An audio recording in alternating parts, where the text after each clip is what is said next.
Do you have a limit on the time that students that do research on commercially valuable projects have before the thesis have to be on the open access? Anything where there's any suggestion, as I said before, of a contract or commercial arrangement is not in this domain. I'm talking about the possibility of the university deriving benefits from commercialization. Yes. In such a case, because if there is a possibility of doing further research, University of Pretoria is rather strict in this case. They give you a year and then you really have to fight to get more than a year. Even you have to get permission from the Deputy Vice Chancellor if you want more time. I think the idea is very good to get the thesis at the right place. But I think in your case it seems if something has commercial value, you keep more time available to exploit the potential value. That's the case. The other thing worth saying is that some countries, Australia included, have had national digital theses projects as well. But certainly any research which is likely to be of interest in that way is not something that gets expressed in this way. And I do see the proof of concept work that goes on for our commercialisation, and I do see the nature of that work. It's interesting the extent to which it's a set of ongoing processes that is the topic of the commercialisation concept, rather than any simple description or explication of them. But that's not always the case, of course. Thanks very much. I'm from the University of Cape Town, where we have an open content directory for teaching materials. And I'm interested to hear whether you've included that in any of these concepts and policies. The answer is no. When we set off on this path, it was about research exposure, research visibility, and research motivation. I have been part of failed attempts in the past to develop better database services relating to learning objects, and have found that those have failed because there isn't enough agreement, particularly among academic staff, about what the purpose of these would be.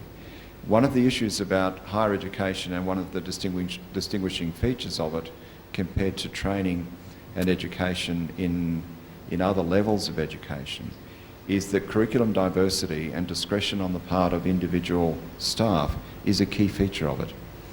And right at this moment, we're looking at investing in a significant digital repository for rich media in teaching, rich media in learning, and in particular with a view to its use and reuse, particularly for students involved in courses such as Creative Industries offers.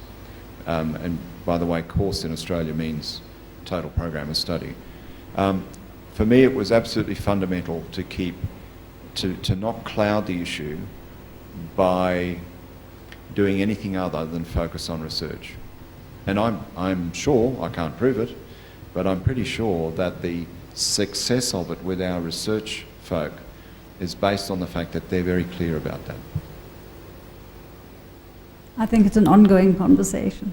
Sure. There's one over here. My name is Jabo. I'm from SAP Miraka. My question is sort of based on a practical point of view, and I've got two of them. With regards to the open access, is it bi-directional? By that I mean, obviously this is a university thing and we are trying to promote open access. But what I want to find out is, can the outside public be able to also publish on this particular platform?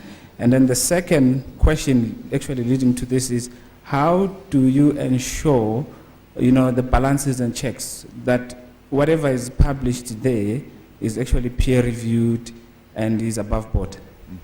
Okay. The answer to the first question is no. This is for the exposure of QUT research. So someone outside the university would only be represented in it if they had a partnership with a QUT professor or researcher or PhD student. It was joint work, and of course there's lots of that kind of thing. The question on whether we guarantee the quality is that if you remember back to the slide on what must be in there, it must be something that's accepted for publication. So the first thing we want to know is, and we do know at the time of its lodging, is what journal title it's published in. Now, Professor John Smith could have an article in there that's been accepted in a journal, could also have conference papers and unrefereed work in there, but it would be clear from the context which thing you were looking at if you found his material in a subject search. We're not keeping the unrefereed material out, it's just that we make it very clear that that's optional. What we want this thing to be is a representation of the best quality research.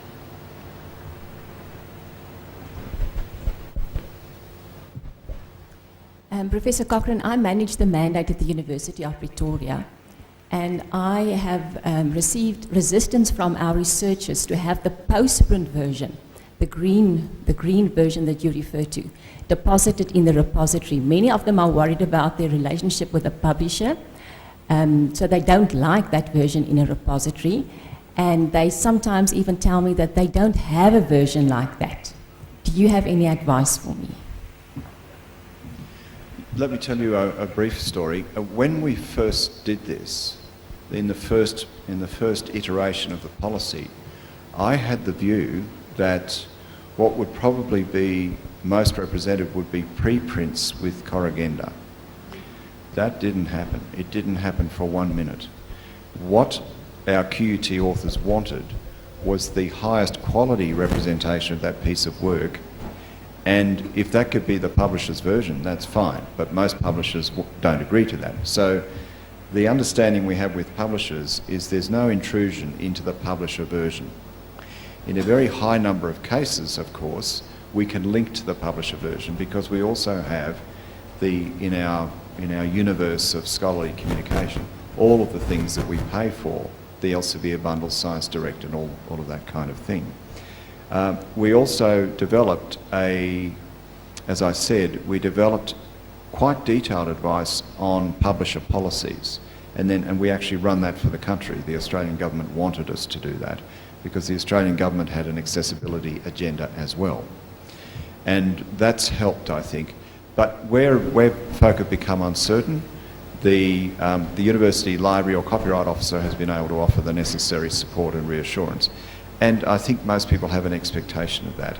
As to any particular problem about the post-print version, no, not that I'm aware of.